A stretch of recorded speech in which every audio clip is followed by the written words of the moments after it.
Um troféu na mão de Deus. A gente vai conversar durante essa semana sobre a experiência de um homem que foi, de fato, um troféu na mão de Deus. O troféu é um prêmio por uma vitória. Não é isso? No grande conflito entre Deus e Satanás, em uma oportunidade específica, quando houve um confronto entre Deus e Satanás, Satanás ousadamente provoca a Deus. E então, na pessoa de Jó, Satanás é completamente desmascarado e Deus sai vitorioso. Tem a impressão que o ruído é só aqui ou aí também?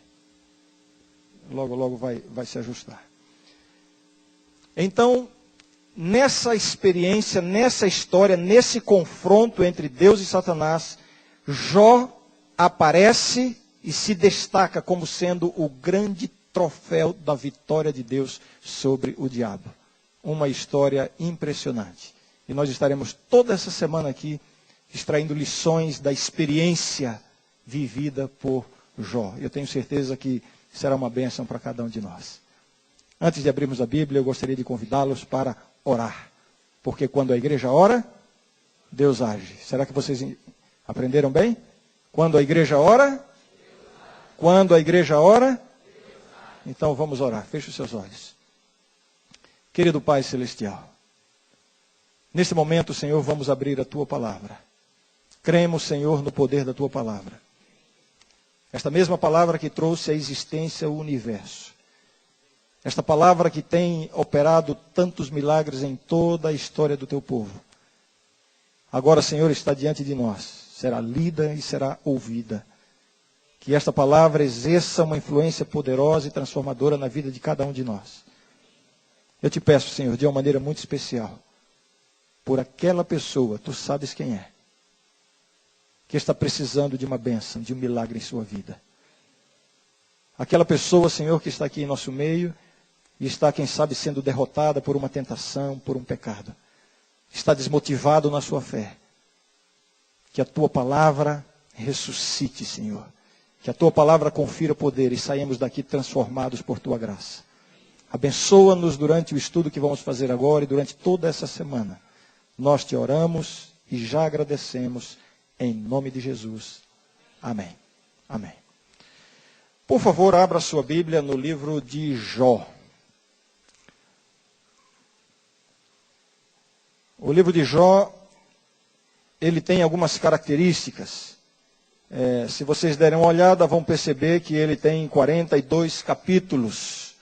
Ele faz parte do grupo dos livros, ou do bloco dos livros poéticos da Bíblia. Você sabe que a Bíblia pode ser agrupada literariamente em vários blocos literários. Temos o livro da lei, os livros históricos, os livros poéticos, os livros proféticos, que estão divididos entre profetas maiores e profetas menores.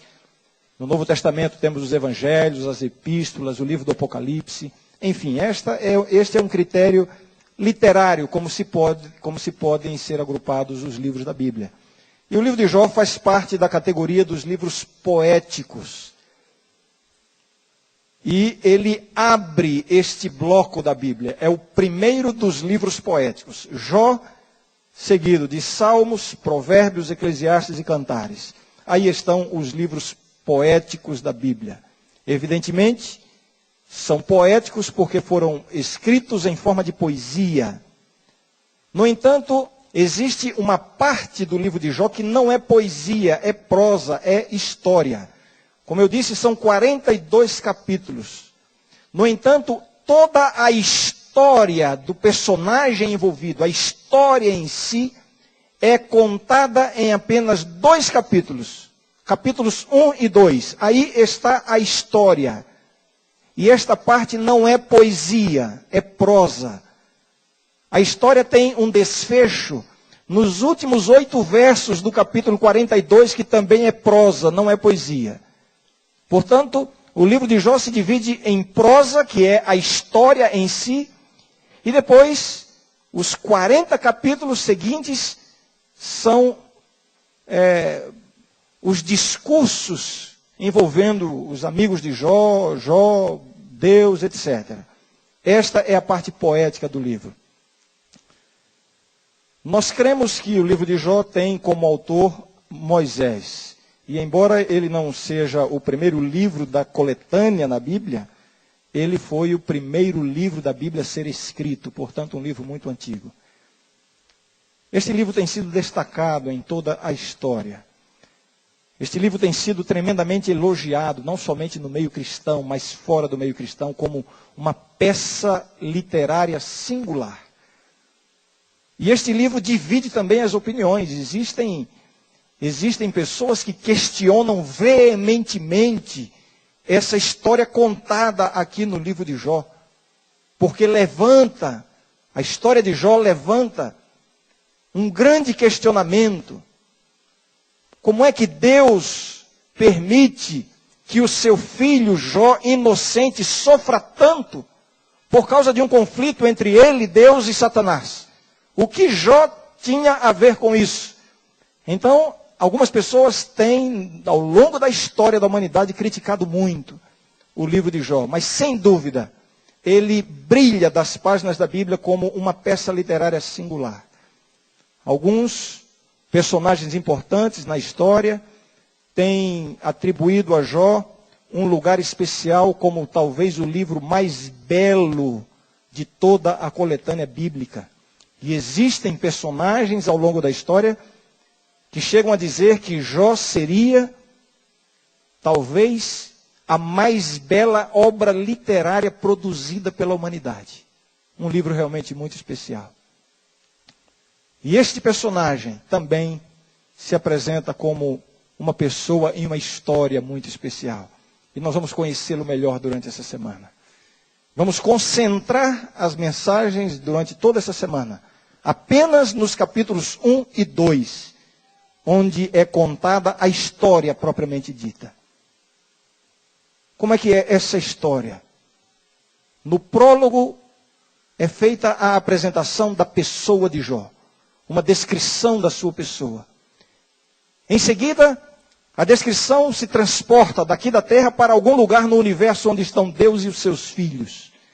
E Ellen White, comentando essa expressão bíblica, identifica esses filhos de Deus como sendo os anjos, um concílio celestial, no qual comparece Satanás. Não creio que tenha sido no céu, porque temos uma indicação inspirada de que desde que Satanás foi expulso do céu, ele não teve mais acesso ao céu. Mas em algum lugar. E cada vez que eu me referir a este encontro entre Deus e seus filhos, eu vou usar por uma questão prática aqui, a expressão concílio celestial. E aí acontece um confronto sinistro. Satanás desafia a Deus. Deus permite que Satanás venha e acometa Jó de coisas terríveis. É feita a primeira investida, Satanás dá a sua primeira investida. No entanto, Jó permanece fiel a Deus. Então, a descrição se volta novamente para esse concílio celestial. Mais um confronto entre Deus e Satanás. Uma vez mais, Deus permite que Satanás venha e aflija a Jó. Dessa vez, na primeira vez, Satanás destruiu os bens de Jó, matou os filhos de Jó. Na segunda vez, Satanás toca no corpo de Jó e ele é acometido de uma enfermidade terrível. Ainda assim, Jó permanece fiel a Deus. Então, o diabo é desmascarado. O nome de Deus é vindicado. E algo interessante. Desde este momento, no capítulo 2, Satanás desaparece da cena. Ele não volta mais. Ele sai derrotado. E tudo aquilo que Jó havia perdido, Deus lhe restaura em dobro. E quando eu digo tudo, digo inclusive os filhos. Ele tinha 10 filhos. E no final da história, Deus restitui quantos filhos a ele? Quantos? Mas a gente não disse que é tudo em dobro? Foram 10 filhos. Mas pense na ressurreição, quando os primeiros 10 ressuscitarem. Ele terá os 20. Assim, Jó se converte num troféu na mão de Deus. O troféu da vitória de Deus. A primeira lição que eu gostaria de compartilhar com vocês é que cada um de nós pode ser um troféu na mão de Deus. Um troféu da vitória de Deus sobre o diabo. Você pode ser objeto de uma grande vitória de Deus sobre o inimigo. E essa experiência você poderá tê-la não somente durante essa semana, mas durante toda a sua vida. Vamos conhecer um pouquinho melhor este grande personagem chamado Jó. Vamos ler os primeiros versos. Os primeiros versos. Isso aqui seria, quem sabe, um currículo de Jó. Uma descrição da pessoa de Jó. O texto começa dizendo assim: havia um homem na terra de Uz, cujo nome era Jó. Em seguida, há uma descrição do caráter de Jó. Homem íntegro e reto. Depois, uma descrição da religião de Jó. Temente a Deus e que se desviava do mal. Agora, uma descrição da família de Jó. Nasceram-lhe 7 filhos e 3 filhas. Agora, uma descrição da fazenda de Jó, das suas posses, dos seus bens. Possuía 7.000 ovelhas, 3.000 camelos, 500 juntas de bois e 500 jumentas. Agora é descrita a autoridade de Jó. Era também muito numeroso o pessoal ao seu serviço. Finalmente, uma descrição do status social de Jó. Diz assim: de maneira que este homem era o maior de todos os do Oriente. Que homem, que personagem tremendo. Quem era Jó?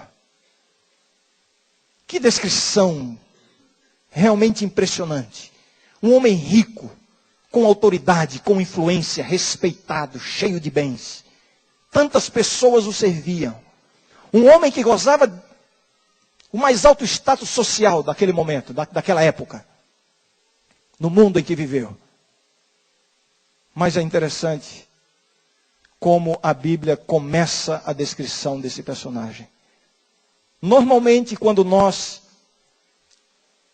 nos referimos a uma pessoa, temos a tendência de destacar o status social da pessoa, destacar o seu poder financeiro, a sua autoridade, a sua função, o seu grau acadêmico.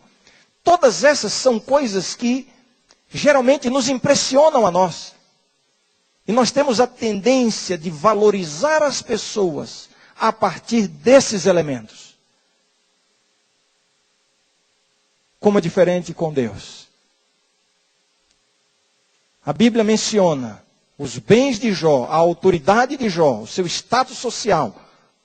Tantas coisas grandiosas que ele era e possuía. No entanto, a primeira coisa que a Bíblia fala de Jó é a descrição mais simples que poderia haver. Havia um homem na terra de Uz, cujo nome era Jó. Aqui começa. Havia um homem. Aos olhos de Deus, a verdadeira importância de uma pessoa não reside nos seus bens, nos seus graus acadêmicos, no seu status social, nas funções que ocupa, em nada disso. Aos olhos de Deus, a importância de uma pessoa reside na própria pessoa. O seu valor aos olhos de Deus não depende das coisas importantes que você alcançou ou deixou de alcançar. Você tem um valor diante de Deus simplesmente por ser quem você é. Quantas vezes fazemos essa pergunta: quem sou eu? Quem sou eu?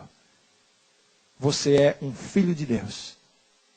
Deus ama tanto você, do jeito que você é, a tal ponto que se você fosse o único pecador em toda a humanidade, Jesus viria sofrer tudo o que ele sofreu, entregar a sua vida para salvar apenas você, se você fosse o único.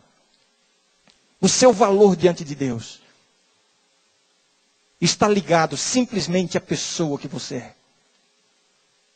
Como isso aqui pode ser útil para a gente, não?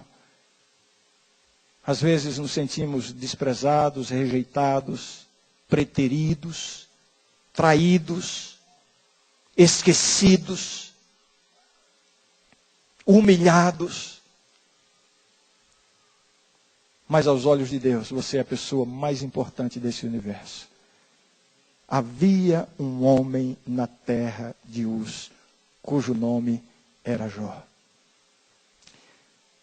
Em seguida, é feita uma descrição apresentando 2 pares de características da pessoa de Jó. Homem íntegro e reto. E depois, temente a Deus e que se desviava do mal. Interessante é que isso se repete lá no confronto entre Satanás e Deus. A partir do verso 6 diz assim: num dia em que os filhos de Deus vieram apresentar-se perante o Senhor, veio também Satanás entre eles. Então perguntou o Senhor a Satanás: de onde vens? Satanás respondeu ao Senhor e disse: de rodear a terra e passear por ela. Perguntou ainda o Senhor a Satanás: observaste o meu servo Jó? Porque ninguém há na terra semelhante a ele. E o que é dito aí em seguida? Os mesmos 2 pares de características. Homem íntegro e reto, temente a Deus e que se desvia do mal. Primeiro uma descrição do caráter, íntegro e reto. Depois uma descrição da experiência religiosa, temente a Deus e que se desvia do mal. Por que primeiro o caráter e depois a religião? Será que o caráter é mais importante do que a experiência religiosa? Não. Simplesmente porque a verdadeira religião é aquela que promove o caráter. É impossível dissociar essas coisas, a religião do caráter. A religião bíblica, ela transforma o caráter. Ela enaltece o caráter. Ela enobrece o caráter. Homem íntegro e reto. O efeito, a causa, temente a Deus e que se desvia do mal. Quero dedicar alguns minutos para este primeiro par de características. Íntegro e reto. Amanhã veremos o segundo par de características. Temente a Deus e que se desvia do mal. Homem íntegro e reto. Tão simples. Em 2 palavras, a descrição completa do caráter de um homem. Íntegro e reto.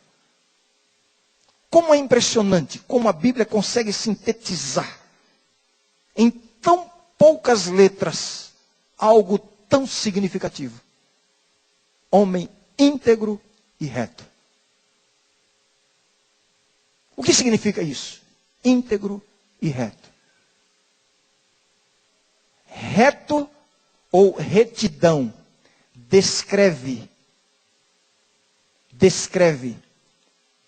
o comportamento externo, descreve os atos, descreve a maneira como o caráter interior se manifesta. Retidão. Reto aqui é uma descrição da vida visível de Jó. Um homem reto. Íntegro, por sua vez. Esta palavra descreve a condição interior do seu coração. Primeiro íntegro, depois reto. Por quê? Porque a retidão, ela é o resultado da integridade interior. Primeiro o coração, depois os atos. Primeiro por dentro, depois por fora. Que dificuldade nós temos de entender isso, não? Que tendência terrível nós temos de tantas vezes, com tanta frequência, concentrar a nossa religião apenas no aspecto exterior, na forma como a religião se manifesta. A religião dos atos. Quando nós nos concentramos naquilo que pode e naquilo que não pode, o que é pecado e o que não é pecado. Quando você concentra a sua atenção na exteriorização apenas daquilo que está dentro. O que a palavra de Deus está querendo nos mostrar aqui através da experiência de Jó é que a vida exterior, ela é o resultado daquilo que está onde? No coração. Primeiro íntegro. E então, como resultado da integridade interior, retidão no comportamento. Primeiro dentro e depois por fora. Como a Bíblia insiste conosco para entendermos isso, gente. Quantas vezes na Bíblia vamos encontrar figuras, expressões, declarações para nos convencer de que não é a retidão do comportamento que promove a integridade interior, senão o contrário. É a integridade do coração que promove a retidão do comportamento. Pelos seus frutos os conhecereis. Quem são realmente? Uma referência àquilo que está por dentro, integridade interior, para então se manifestar na vida exterior. Esta é uma grande lição que nós precisamos aprender em nossa vida, em nossa religião, em nossa prática diária diante de Deus. Quando nós cometemos um pecado, temos a tendência de nos concentrar exageradamente no ato pecaminoso em si. Imagine agora aquela pessoa que faz um propósito diante de Deus. Um propósito de, quem sabe, passar um dia de vitória sem cometer um pecado. E então, levanta de manhã, ora a Deus e diz: Senhor, dá-me a vitória hoje, ajuda-me a andar nos teus caminhos, a não perder a paciência com ninguém, a não ofender ninguém, a andar nos teus caminhos hoje. E sai de manhã de casa depois de ter orado a Deus e começa as suas atividades e vai conseguindo alcançar o seu propósito, termina amanhã, vai para o almoço, faz uma refeição bem temperante, que é para não transgredir em nada aquilo que ele pensa que é a vontade de Deus. E segue pela tarde e já está agradecendo a Deus porque o dia já está terminando e ele até agora não cometeu nenhum deslize. E lá no finalzinho do dia acontece uma coisinha, um detalhezinho, ele perde a cabeça e diz algumas palavras que não deveria dizer, põe a mão na cabeça e diz: meu Deus, caí. E aí ele volta para casa naquela noite e quando ele se ajoelha para orar, onde é que estará concentrada a oração dele? Onde é que estará concentrada? Sobre o que ele vai falar com Deus? Quem sabe 10 ou 12 horas de vitórias. Ocupe uma frase na sua oração. E talvez 5 segundos de queda. Ocupe todo o restante do seu tempo com Deus. A tendência que nós temos de nos concentrarmos demais na exteriorização daquilo que está por dentro. E esta é a obra do diabo. O diabo se esforça para nos fazer concentrar-nos na nossa porção pior. Porque quanto mais estamos concentrados na nossa porção pior, pior seremos. Havia um homem na terra de Uz, cujo nome era Jó. Homem íntegro e reto. A sua vida exterior era o resultado de algo que ele tinha por dentro. A lição que nós aprendemos. Vamos trabalhar mais o que está por dentro.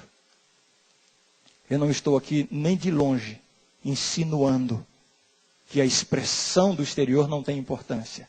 Absolutamente. O que eu estou querendo compartilhar com vocês é a importância de valorizarmos mais a parte interior da nossa experiência cristã. A integridade do coração. Jesus mesmo disse: a árvore boa não produz frutos maus, e a árvore má não pode produzir frutos bons. Os frutos são o resultado da natureza da árvore. Esta é a lição que nós precisamos aprender. Por isso, para transformar os frutos, precisamos nos concentrar mais na raiz. Mas nós estamos tão atentos para os frutos que nos olvidamos de cuidar da raiz. Lá em casa tem um pequeno jardim que a minha esposa cuida. E uma vez nós chegamos de viagem e havia algumas plantas que estavam assim, descuidadas, algumas folhas murchas, e minha esposa me deu uma orientação. Ela disse assim: Ranieri, vai lá e corta as folhas que estão murchas, porque vai ajudar a revigorar as plantas. É uma coisa tão elementar, não? Eu não tenho muita prática com isso. Mas a verdade é que, como um bom marido, eu obedeci a ordem da minha esposa. Peguei um banquinho, recebi a tesoura, e ali sentei e comecei minha atividade solitária. Cortando uma folha murcha aqui, outra ali, mudava de lugar, cortava outra, E uma por uma fui cortando as folhas murchas, na intenção de cuidar da planta. De repente chega minha filha Renata, ela era bem pequena na época.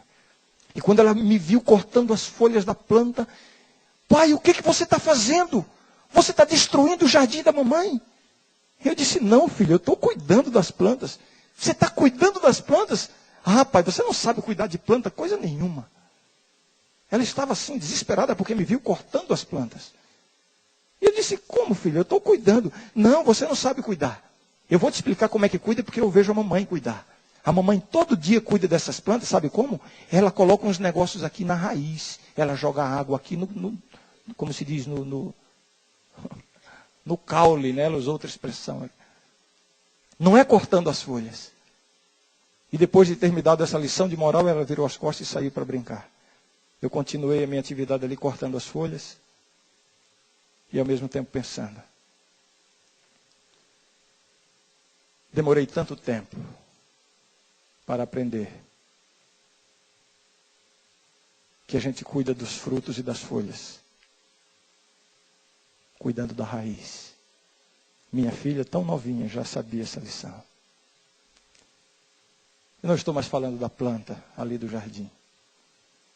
Estou falando da minha própria vida cristã. Quantos conflitos eu já vivi em minha vida cristã, não apenas quando era um jovem recém-convertido, não. Estou falando mesmo depois de ser um pastor e estar pregando por aí, trabalhando para a igreja de Deus. Quantas vezes eu via frutos estragados nesta planta, folhas caindo. E eu tinha lutas e conflitos tão grandes por causa dessas coisas.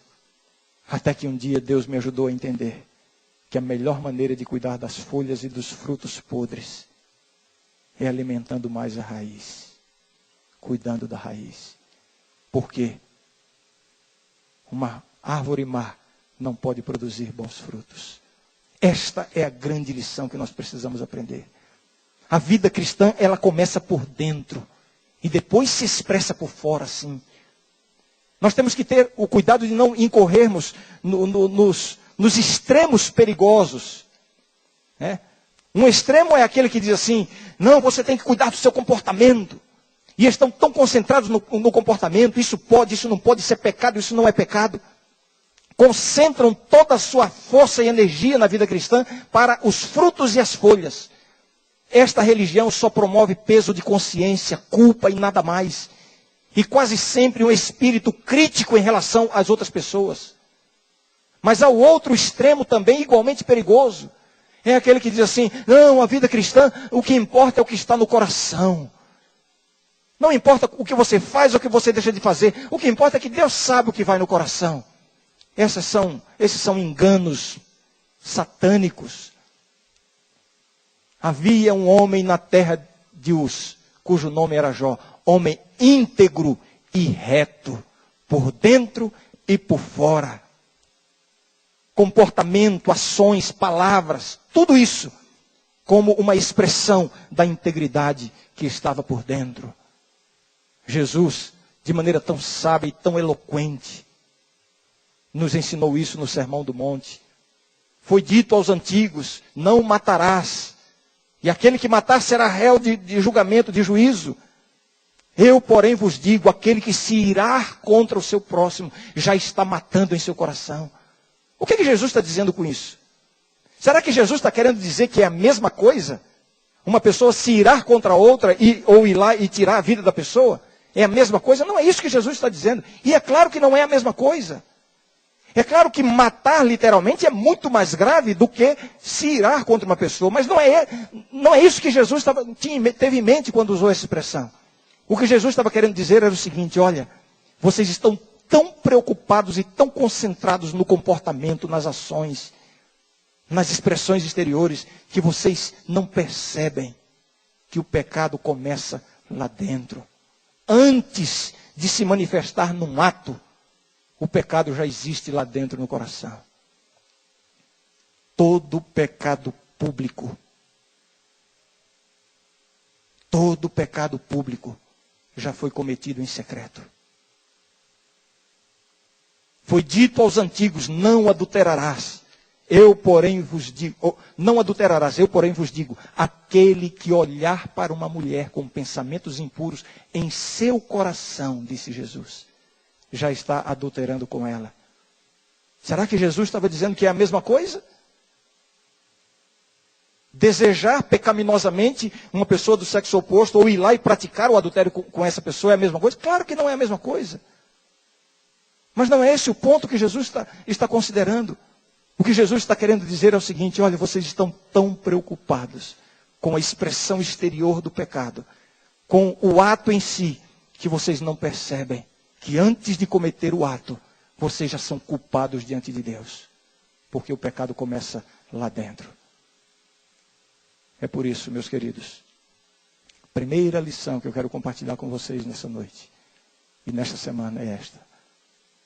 Vamos aprender a cuidar mais da raiz, cuidar mais do coração. E sabe qual é a grande notícia que nós descobrimos na palavra de Deus? É que Deus transforma a nossa vida de dentro para fora. Não é de fora para dentro. Não pense que porque você faz esforços sobre-humanos para não cometer um pecado, para não cair em uma tentação, e eventualmente você até não comete o pecado ou não cai em tentação, e você vibra porque alcançou a vitória. Vitória? Que vitória é essa? Nenhuma vitória que vem como resultado de esforços humanos é vitória verdadeira. A verdadeira vitória é aquela quando Deus transforma o interior. Quando Deus mexe primeiro lá dentro. Aí está a verdadeira vitória diante do pecado e das tentações. E a grande notícia que Deus nos dá, sabe qual é? É que todos nós podemos ser vitoriosos diante de Deus. Pelo poder de Deus. Esse poder que transforma. Esse poder que promove a integridade interior. Esse poder que muda as coisas lá dentro. Já faz algum tempo que eu tenho agradecido a Deus por algumas vitórias que Ele tem me dado e que eu não percebi. E só muito tempo depois eu começo a pensar assim, começo a me lembrar de alguns pontos fracos, algumas arestas que havia na minha vida. E de repente eu percebo, puxa vida, olha, passou. E é assim mesmo. As maiores vitórias na vida de um cristão, elas não são percebidas no momento em que acontecem. Porque elas são resultado de uma obra gradativa do Espírito Santo em nossa vida. Deus vai transformando a nossa vida. Vai nos dando vitória que a gente nem percebe. Eu repito, as grandes vitórias não são aquelas que vêm como resultado dos nossos esforços, né? Eu vou resistir a essa tentação. O indivíduo que está querendo vencer o vício do cigarro, por exemplo, aí ele coloca um propósito, olha, eu vou vencer esse vício. O indivíduo que tem uma prática pecaminosa, seja ela qual for, seja pornografia, seja um pecado secreto, seja mentira, seja lá o que for, seja lá qual for o pecado com o qual você está convivendo, isso está incomodando você, e você quer ter vitória sobre isso, e quantas vezes você faz esforços veementes, tremendos, para não cometer o pecado, e aí vem a tentação e através dos seus esforços você consegue a vitória. Essa vitória não está plena ainda. A verdadeira vitória é aquela que acontece como obra do Espírito Santo. Não é a correção do comportamento exterior que vai lhe dar um caráter santo aos olhos de Deus. É o contrário. É quando Deus transforma o seu caráter segundo a sua própria santidade, que você vai ter um comportamento também santo. Eu não quero dizer que você deve parar de fazer os esforços veementes para vencer a tentação e o pecado. Não, continue. Continue. No entanto, saiba que a verdadeira vitória, não a vitória momentânea que vem na hora da tentação. Não. A verdadeira vitória é aquela que transforma por dentro. Ela acontece quando você se expõe à graça transformadora de Deus. Esse é o grande esforço que nós precisamos fazer em nossa vida cristã. Estarmos expostos à graça transformadora de Deus. E aí Deus vai operando. Deus vai transformando. Me lembro uma declaração que eu li no Espírito de Profecia que diz que a transformação que Deus opera, ela acontece enquanto nós estamos orando. Enquanto nós estamos em comunhão, são nos momentos de comunhão com Deus que o Espírito Santo vai transformando. E olha, quando você desliza, e quando você cai, quando a tentação vem, você não resiste, comete o pecado, e você diz assim, fui derrotado. Foi derrotado coisa nenhuma. Se nenhuma vitória é definitiva quando você alcança no momento da tentação, da mesma forma, nenhuma derrota é real quando ela acontece no momento da tentação. Não desista de Deus. Continue a sua luta. Levante-se. Confesse o seu pecado. E continue. Esqueça do que ficou para trás. Vá em frente, é mais um passo. Continue se expondo à graça transformadora de Deus. Através da Bíblia, através da oração, através das oportunidades que temos na igreja, através de tantos recursos que Deus coloca à nossa disposição. Exponha-se à graça transformadora de Deus. E Deus vai lhe dar a verdadeira vitória.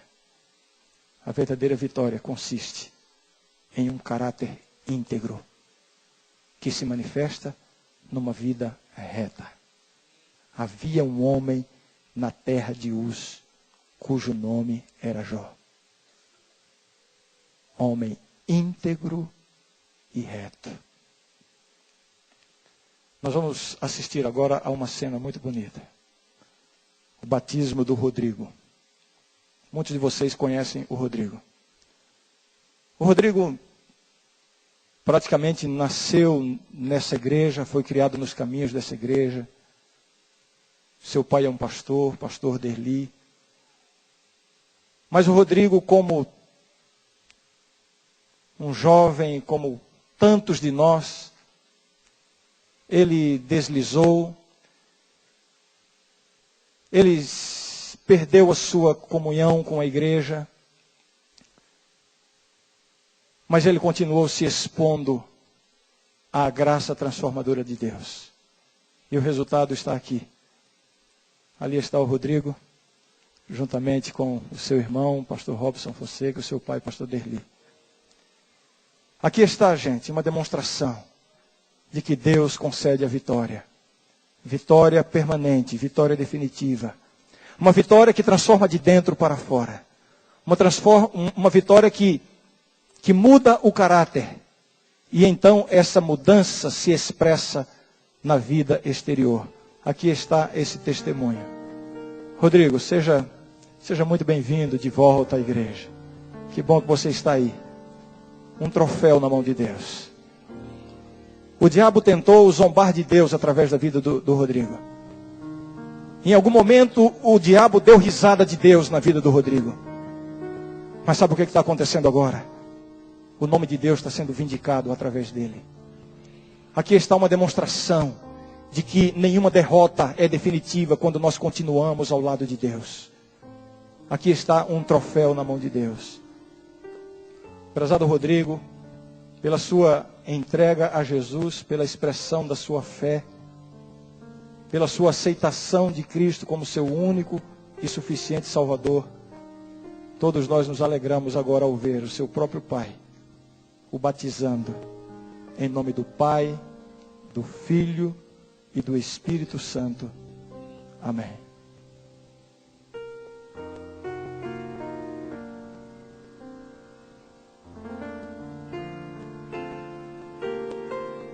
Você diz amém por isso? Amém.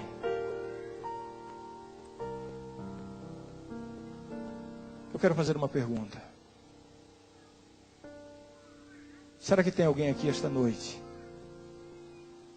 que está precisando de uma vitória específica na sua vida diante de Deus? Quem sabe você não tenha perdido a comunhão com a igreja. Não, você continua na igreja, você está aí, nunca foi desligado, nada disso. Mas por alguma razão, por alguma dessas coisas da vida, aí em seu coração você está longe de Deus. Talvez ninguém saiba, talvez ninguém esteja percebendo, mas você sabe que está muito longe do Senhor. Você não gostaria de, nesta noite, fazer uma renovação da sua vida com Deus e dizer assim: Senhor, eu quero restaurar a minha comunhão contigo. Senhor, eu não consigo ser feliz longe de ti como eu estou. O que Deus está dizendo para você neste momento é somente uma coisa: filho, vem, volta, não deixe para amanhã. Hoje é o dia de voltar. Eu não sei como é que está a sua vida. Eu não sei o que você fez ou deixou de fazer que o levou para distante da sua comunhão com Deus. Você sabe. Eu não sei, mas você sabe.